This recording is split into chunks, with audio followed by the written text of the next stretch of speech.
Hi everyone, it's good to have you again today. We have the privilege today to start on a new journey. And the journey I'm looking at today is how to establish a vision, establishing and fulfilling a vision. Every one of us, regardless of which sphere of life you find yourself in, you're here for a purpose. That purpose is divine. And the fact that it is divine means it is holy, means it is precious, means it's full of glory.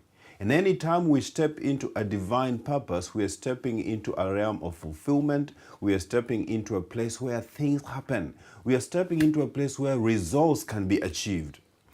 One of the problems we have is we come to a place where we fail to see. We do not see the reason for us being here. We do not see where it is we are going. We do not see what it is God has us here for. And it is important that we establish that. And it is important that we begin to see ourselves here the way God sees us so that we are able to walk towards that which God has for us.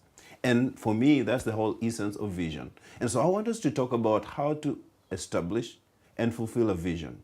How to get to where we are, from where we are to where it is that God has planned for every one of us. And I want to look at it from a biblical perspective because there is so much out there about vision. Vision is an enormous field of study. There is so much about leadership, and vision is an integral part of leadership. And every one of us, in one way or another, God has put us in a place of leadership. You're a leader in your family, you're a leader in your business, you're a leader in your church, you're a leader in your own life. And it is important that you take yourself from one spot to another, and especially in the glorious path that God has established for you. And so this question is a good place to start. What's a vision? What's a vision? And I've read so many definitions, I've interacted with many definitions of leadership, but I want to narrow it down to a few that we can work with for the time that we will spend with you together. And so the first place I want to start is this. A vision is a picture of a future that provokes or creates passion in people. So if you have a vision, it essentially needs to provoke passion inside the people. And why is that necessary? Because it's that passion that then causes people to follow. It's that passion that then causes you yourself to pursue it to its conclusive end. A vision is a picture of the future that produces passion in people. This is the other thing that a vision means. It's a supernatural ability to see what God is saying to you. You see, if God created you and put you here for a purpose, He has an agenda. And He is communicating that agenda to you. And the ability to see what God is saying to you is called vision. Notice I'm using the words very carefully. To see what God is saying. God is always speaking. God is speaking to you right now. God is speaking about your situation. He's speaking about your purposes in life. And you need to have an ability to see what it is God is saying. It is a supernatural perception of divine communication, so that you're able to perceive what God is communicating to you, relevant to your journey while you're here and relevant to your purposes in life. It's also a mental and spiritual picture of a future state. You see, we are here today, but we will not always be here.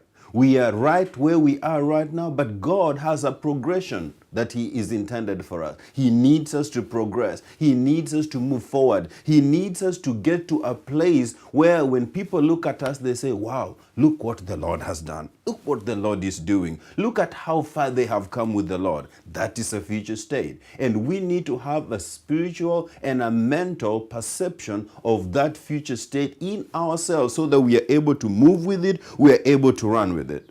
And every one of us needs a vision in life. I mean, every disability is painful, but I think visual impairment, visual disability is tragic. And when we have that in our lives, especially from a spiritual perspective, our life is in jeopardy. Our life is in danger. We are not going to have a fulfilled life, folks. And so it is important that we ask ourselves, what is my purpose? What's God's plan for my life? Why has God planted me here? What is it that God has put me on this planet for, especially at such a time as this? Why didn't God put me here a century ago? Why am I here in this generation? And at the new birth, if we are believers, at the new birth, there's a very specific purpose. God plants inside you. You see, we didn't get born again just to float here and then pass away. We got born again for a very specific reason, and God planted that on the inside of us. And what God does is that He then begins to move us one step at a time toward the fulfillment of that vision in every area of our lives. In your family, He has a vision and a purpose, and He wants to begin to move you so that you fulfill that vision and that purpose. Now, if we can't see it, we cannot run with it.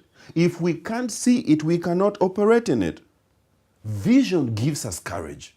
You know, when you are visionary, you can see something, you've got the courage to face it. You've got the courage to run with it. You've got the courage to pursue it against all odds. And so vision will give us courage.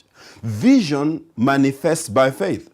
It's a step-by-step faith journey. You know, everything we do with God, every aspect of our life that concerns God requires faith. And vision requires faith so that we step into it, but also walk in it continually until we come to where it is God intended for us. Another thing about vision is that one of the greatest hindrances to vision is our reasoning and our feelings. You know, sometimes our feelings are contrary.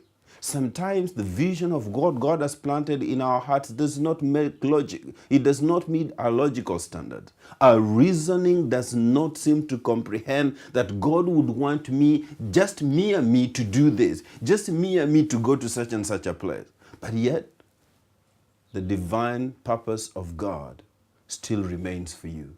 And it is important that we do not allow our reasoning to stand on our way to fulfilling what God has put in our lives.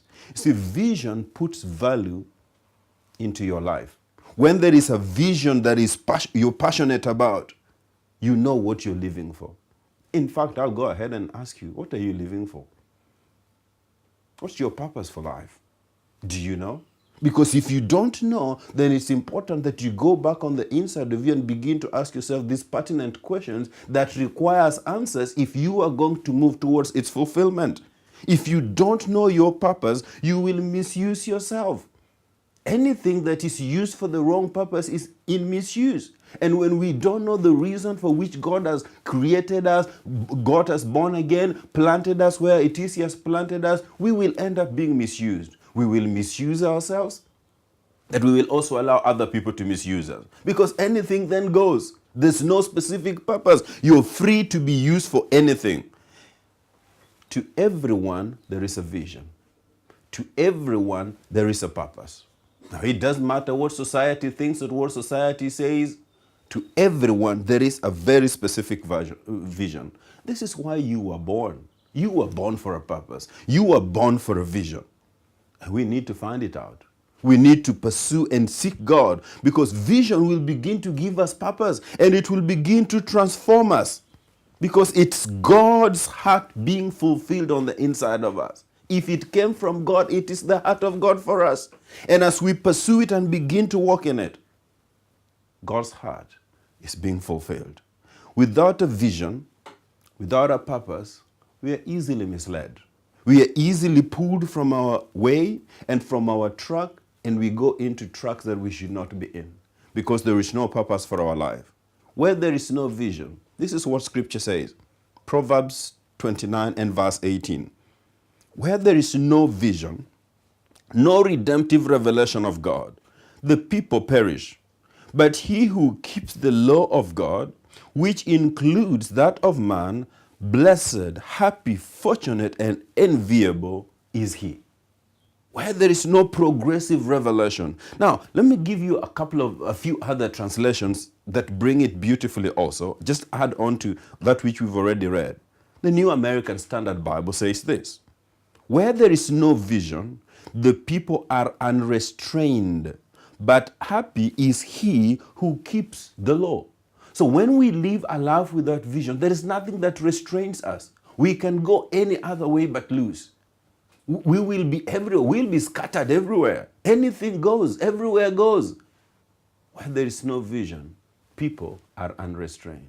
Could that be the reason that in our world and in our society today, people have cast off every kind of restraint and people are flying everywhere else except the reason for which God intended us to be here? Could that be the reason why our families are a mess, because we've lost God-intended visions for our family? Could that be the reason our organizations and our companies, our governments, and many establishments around us, there is no vision? Nothing is there as a God-ordained purpose for which people live. And therefore there is no restraint. They will do anything. We've become like animals. We will do anything beastly because there is no vision. And I'm talking about God-ordained vision. Look at the New Young's literal translation. It says, without a vision is a people made naked, and whoso is keeping the law, oh, his happiness. Where there is no vision, he says, we are made naked. So evidently, vision is a covering. It's a covering from God. It covers you and protects you from all the calamities that visionless people are exposed to. Vision is a covering. If you have no vision, he says you're naked. Now look at this, the Message translation. If people can't see what God is doing, they stumble all over themselves. But when they attend to what he reveals, they are most blessed. If you can't see what God is doing, and friend, God is doing something in your life. God is doing something in your situation. God is doing something in your family. God is doing something in every aspect of your life. And God is saying this, I want you to see what I'm doing. Why? Because when you can see what I'm doing and attend to it, then he says you're most blessed. So our blessing comes from attending to what God is doing. It's called vision. It's called pursuing the purpose for which God has placed me here. And that brings me to what I call vision statement. Let's say something about a vision statement. Because every one of us needs to have some kind of a vision statement. A written down vision is called a vision statement. I know the reason for which I'm here. I know my purpose. I know what my intended future is, and I take time and I write it down. And when I write it down, there are specific things that it enables me to be able to do in my life. Number one, a vision statement is your distinctive rallying call and the reason for your existence. It's a rallying call behind which you organize your life. It's a rallying call that motivates and drives and compels you to do certain things or not to do certain things. A written statement of where you are going, your future state. Number two, a vision statement is a guiding tool that keeps everyone on your ministry team, on your family together. It's a common reference point. And if we're going to work together as a family, we need to have a reason for existence. And that is why we need a common reference point.